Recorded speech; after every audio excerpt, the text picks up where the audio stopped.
had an altar before even Lord Jagannath came. So in a non-self-conscious way, in a way that was very open-minded, Prabhupada, Swamiji at the time, didn't tell us about Vyasa-san, didn't make us cut our hair, didn't say anything about bowing down. And he just accepted things as they are and accepted us. And he could have gone for any segment of society, Vivekananda, whatever, try to speak to large groups. Krishna sent us, enthusiastic, young, believing we could do anything.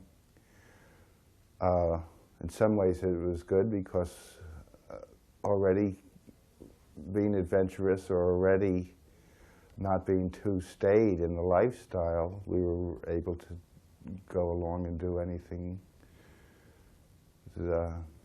as an adventure. And that's what happened. Anyway, we followed him to the ends of the earth.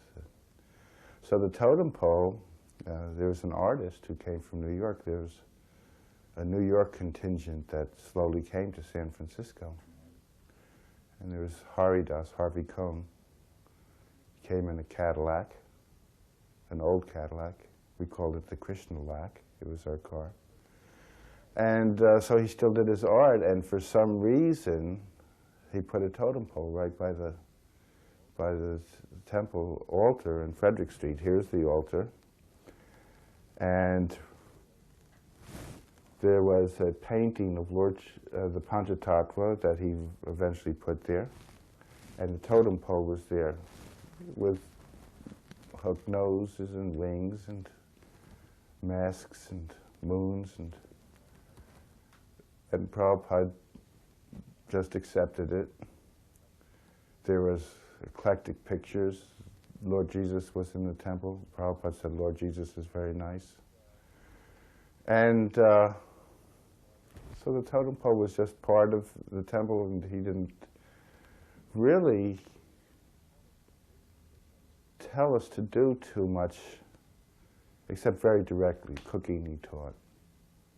Cooking he taught Jamuna and Harsharani, Govinda Dasi. I don't know if she told you about the starvation committee, that he called her the starvation. Well, she chose to perhaps leave that out, but when he was sick at one time, she had a special diet that the doctors told to give him, and Prabhupada wanted stuffed portal or something like that, and he called her the starvation committee. Then Haridas decided to paint the Panchatattva, but for some reason he thought they were women. It was very different then. And so they were in Hawaii or something, and so he painted them with breasts, the Panchatattva. And so when Prabhupada came in and the new painting was unveiled over the new altar, the eclectic altar, Prabhupada he actually said, at Haridas, and said, those are men, not women, and so please change it. So he changed it. So it was really quite open in the beginning, and it's really an amazing thing how Prabhupada was so patient, and he just introduced things very slowly. I would photograph a lot, so sometimes he would tease me, and he'd say, why are you photographing me so much? Photograph something important, like people chanting. And actually in San Francisco, he teased me again. He said I was photographing a lot. I should have had one of those motorized drives or something. But I was just photographing. But it's because his mood changed so purely. So he said, there's a superstition in India that if someone is photographed it will shorten their life. Or he might have said shorten their longevity. What do you think? And I stopped. I was shocked. I was photographing, and he said, shorten your life. He said, what do you think? And he was looking down at me. And so I said, well, I think that it's how someone uses their life, not how long it is. And he says, yes, that is just a superstition. At the initiation, he said in our name, but I was afraid at the initiation. I kind of knew that it meant that I'd have to be surrendering.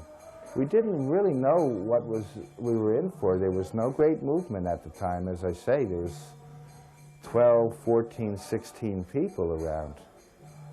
Prabhupada was very kind, and we were eating and chanting, and no bowing down, no head shaving.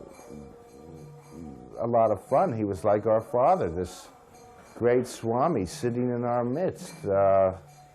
People were still coming off LSD trips in the early morning kirtans as part of the whole scene. They'd have all-night trips, and the best place to go to the Krishna temple, chant, even if it was a bummer trip, and they give you breakfast. So people were coming around. And so Prabhupada, at my initiation, there were all sorts of freaks. The temple was smoking like anything because Janaki brought fruit box wood, pulped wood instead of real wood, you know, fruit box. And we had ghee instead of butter, so it like sputtered and smoked all over the place. I'm afraid my old jazz friends are coming into the place I was living and saying, don't get initiated, stay with us. Some Christian shows up saying that this is all, what do they call it, paganism, and I shouldn't do it, and he's arguing with me, and I'm kind of being swayed, and the next day, the day of initiation, actually it started off, Jamuna had actually asked me to marry her in Golden Gate Park, and we weren't sure who. We had a number of people who could have married us, but we said we would really like the Swami to do it. So we asked him, would you marry us? And he said, first you must become initiated. So I said, when do you want us to become initiated? And he said, tomorrow. Another one of those reading the mind things, because I knew that inside and viscerally, intrinsically, I knew that it meant surrender. So the tomorrow came, and I had still been hanging out with my other friends, and they were in the temple, and I was calling, I'm coming, and then I'd say, I don't want to do it, and it was like up to the time. They weren't sure if I was going to show. So finally I show, Jamuna's there, we're stringing the beads up to the time, getting fruit box wood, getting ghee for the, instead of, made out of margarine, and 4 of us were getting initiated. Shamadasi, then there was another woman who had a child. Was that at the wedding? No, I think it was at the initiation. There was a child, and the woman was a really space cadet. She was one of the people, I think, who wanted to marry Prabhupada. And the child's head kept on hitting the floor, bonk, bonk, during the initiation. Prabhupada said his name would be Kaviraj, and he said, will be strong, strong baby, because he saw his, and he said to the mother, lift him up. So he gives me an R name, and then he says, no, you will be Guru Das, which was great because I was so frightened at the time that I didn't hear my name anyway. Plus I was photographing it all. I was the ISKCON photographer. And people were on all sorts of psychotropics, and the fires there, and at our wedding, and so, I mean at our initiation. So then I said to Prabhupada, when would you like us to get married? And he said, tomorrow. So it's the same thing. He didn't want to give me time to think too much. The first bloop is a good story. There's somebody named Rabindra Swarup. sensitive, poetic-looking, ascetic-looking type of person. Very thoughtful, obviously loved Prabhupada. Came from New York in about the second or third wave. Prabhupada recognized him from New York, and he didn't say too much. He was a very sensitive person, and sometimes things came out honestly and abruptly. He said what he thought, and Prabhupada loved him very much. Now, there was a Vyasa-san. Finally, there was a Vyasa-san, and Prabhupada was sitting up on it. It wasn't that high, but it was above the floor, maybe as high as that desk. This high. And in the middle of the kirtan, Rabindra Swarup called out and said, I've got to reach God directly. I cannot do it through anybody else. This was his conflict. He didn't want to do it with any priest, any intermediary. Now, Prabhupada heard him say that, and Rabindra Swarup started crying. It was such an important thing to him. It was such an important conflict. He loved Prabhupada, but he wanted to do it. He says, I've got to do it on my own. This was his conflict. And so Prabhupada said, come here, my boy. And Rabindra Swarup came right up on the Vyasa-san and put his head there, right in Prabhupada's lap. And Prabhupada said, dear, dear, my boy, I just want you to be happy. I just want you to be happy. And he was looking up into Prabhupada's face and crying. And Prabhupada was looking down, very compassionate, and just said, I just want you to be happy. And then Rabindra Swarup bolted up off the Vyasa-san and bolted out of the front doors. It was all one room. It wasn't anybody sneaking out in the middle of the night. And it was actually like a play, because we were all there and we saw him run out. And we were shaken by it, all of us, because we were a family. We were a family then, and that's the way it always has been in most of my Krishna consciousness, even after some time, pioneering whatever, because they're small temples with a few people, and we're building together. So we were not that many people, and we were his wife. I don't know if they are officially married. His girlfriend Haladar was there. She didn't know whether she would ever see him again. He just left. We saw him fleeting from the front of the temple after he slammed the door. Prabhupada said, now let us chant. And they led with the sizzling kartals, played them so nicely, or the bongos in those days. Didn't say anything after that. We chanted, we were crying.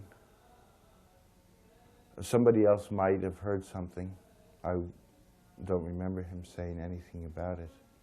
Saraswati, myself, and Jamuna got the whole crowd chanting. And it was, we were quite successful, but he saw Saraswati. We were there, but he saw Saraswati, and he liked that she was getting everybody to chant. So, later on, he gave her a deity. Did you know that? He gave her a deity, and for her to worship, very young, 3, 4 years old, 5, not quite sure. And one day they were playing, almost like transcendental dolls. The deities were there. Saraswati had become quite attached to the deities. Prabhupada took the deity and hid it behind his back. Saraswati was looking, where's my Krishna? Prabhupada said, where's Krishna? Where's your Krishna? Like that. And she became very upset, and she was crying. where's my Krishna? He let her cry. She said, do you have him? Where is he? And he played, no, no. And then she cried very much. She was really crying a lot. And then he said, I have him. Here he is. I just wanted to see how you would feel the separation for your Krishna. Prabhupada has a very fast wit. When people were talking in the beginning about him coming here with his immigration, Nandarani and Dayananda were thinking of sponsoring him. So he said, oh, you can adopt me, but they will say, what will you do with such an old child? And then Allen Ginsberg offered a woman to marry him. And he said, no, no, I cannot do that. So people would, I saw his wit, and the people would say, oh, Swamiji, you look so nice today. And he says, just today? He would be like that, fast wit. And the early time, there was more than one woman that asked him to marry him, not for immigration, but there's one person that followed him up to Montreal. It wasn't like people were getting kicked out of the temple too much for anything. You had to really do a lot to get kicked out of the temple. In the first days, we were having a rousing hour-and-a-half kirtan and then going out and having a cigarette after it, like it was the theater or something, intermission, with the dogs there tied up in front of the temple because dogs wouldn't be allowed in the temple. It was a call-in talk show. The man had a reputation of not being so kind to guests. His name might have been Ron Owen, but that could have been the TV program.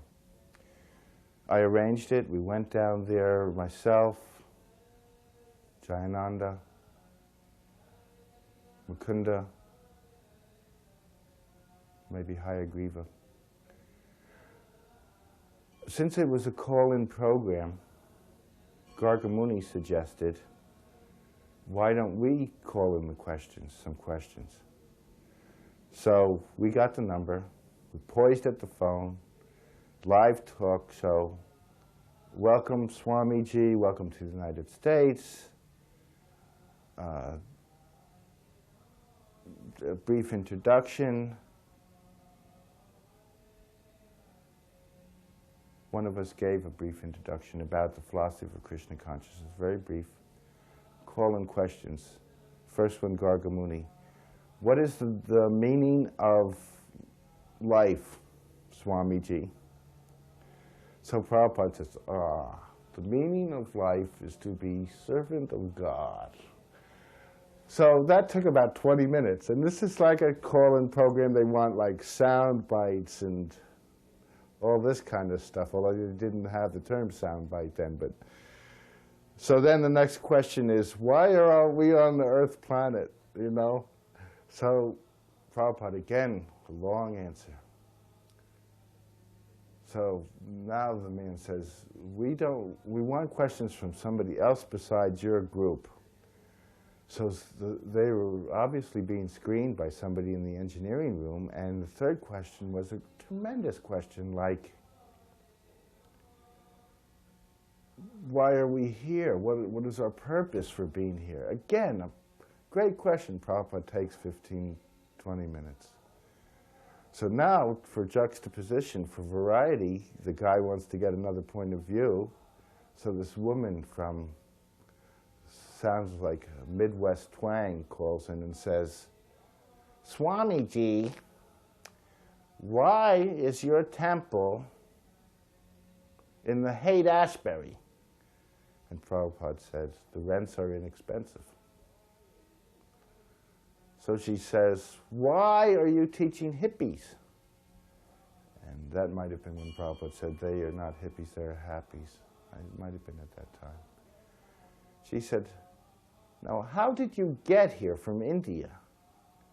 And he said, I have received a free passage from my friend, Sumati Moorji, on the Scindia line. So she said, who paid for it? And he said, well, free passage means there's no payment. So she was getting frustrated, and you could hear her. So she said, are you a freeloader? Prabhupada never heard the word before, but he just said, yes. And we could hear her like fall down on her Formica kitchen floor. It sounded like she fainted, and the guy says, well, I don't like her questions anymore. I'm going to punch her out. So then he started asking questions about, like, what's that mark on your forehead and those kind of things, and then the program ended. But that was one program. He had told me, at one time I was in Vrindavan, Achyutananda came. I don't know if this is appropriate for this, but he had gone to Prabhupada, and I was there, and he said, Gurudas should wear yellow robes. And we both looked at him, why? And Prabhupada said, because, Achyutananda said, because he is a householder, but he preaches like a sannyasi, and so he can wear yellow robes. And Prabhupada looked at him like, and I didn't care, and so that was shot down. So Achyutananda went on that, well, Gurudas is in Vrindavan, but it would be really good if he could come preaching around India. There's many places. And I had done that somewhat. And I said to Prabhupada after Achyutananda had gone, I don't care if I ever leave Vrindavan. I'm very happy here. I'd like to preach too. What should I do? He said, preach to devotees. He said, they need preaching. There's that same phenomena. Somebody joins, the courtship is over, and now you treat them like a married person, or whatever the analogy is. You grow complacent, that they're not unique and special.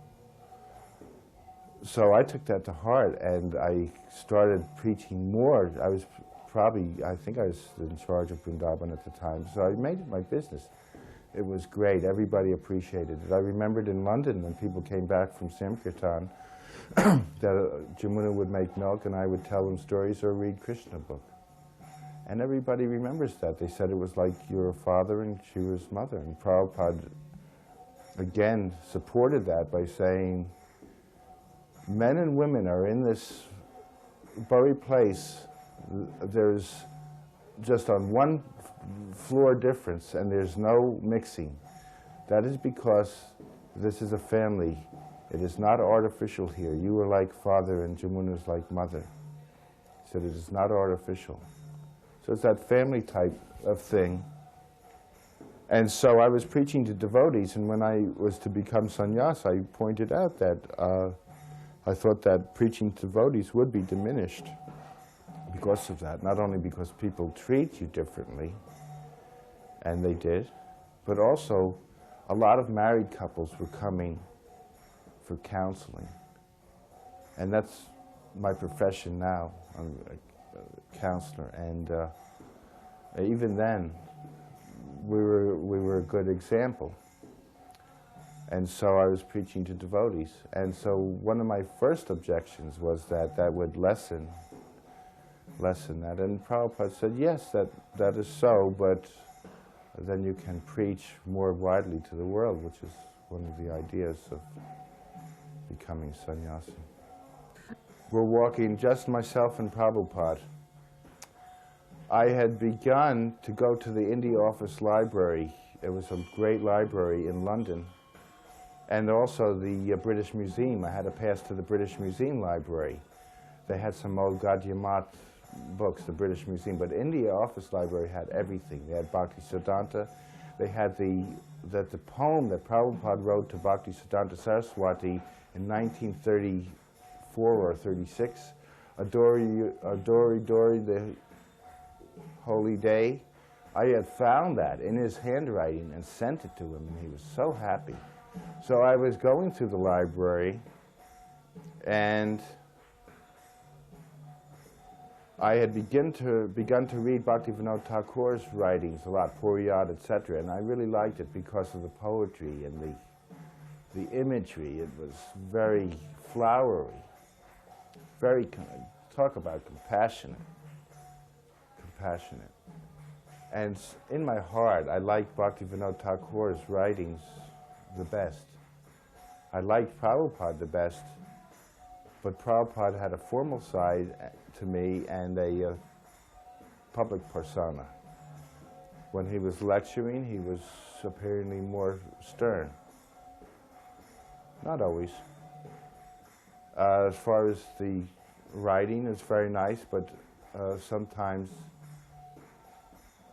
I found it to be sometimes repetitious.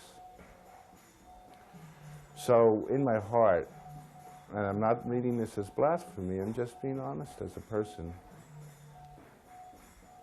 I like Bhaktivinoda Thakur's writings the most. So I lied on the walk. I said, I like Bhaktivinoda Thakur. Bhaktivinoda Thakur is my second favorite author. Prabhupada looks over at me and says, second? Again, at least I read that he read my mind. So I said, actually, he's my favorite. He said, yes. He said, if I was 1/10 the, and he sobbed, and I don't know the word, if I was 1/10 the of Bhaktivinoda Thakur, I would be a great devotee. Speaking of introduction, the first street Sankirtan happened, well, it happened maybe in New York first, but it happened to us on Lord Chaitanya's appearance day. We were told to go to the temple and chant, kirtan, chant on our beats and read whatever we had, and to alternate those. So after about 3-4 hours, myself, Jayananda, Jivananda, and I think Uddhava just looked at each other and communicated non-verbally, and we went like that, and let's take this outside. And so we continued, we chanted in the street. We went around the corner to Willard Street, in the place that we first lived there before Prabhupada did. And we gave it to him. And we went to the window when we were chanting, and Prabhupada comes to the window, and he goes like this. So we go, oh no, he's telling us to go away, and so we're going back to the temple. You know, we thought it was a great idea chanting outside. So we're going back, so Upendra comes storming out. He runs out, he says, no, no, that's the Indian way of saying, come here, come here. So we went upstairs, and Prabhupada said, Krishna has given you the intelligence to chant in the street. Now I want you to do this every day. And so Street Sankirtan, Harinama started as of that day. So as far as I'm concerned, he was expert in all the qualities of a great devotee. Just by seeing him, you think of Krishna. But the one that stuck out for me was compassion. Prabhupada, although very non-compromising at times and very strict, was open-minded, doing what the situation called for. If it meant tying up a microphone with a Brahmin thread, or understanding our foibles. He once said to me, if I don't forgive you, and he usually did, if I don't forgive you, with a compassionate face, he said, then Krishna will forgive you. And if Krishna does not, Radharani will. Jai Anilo Premadana Karuna Prachu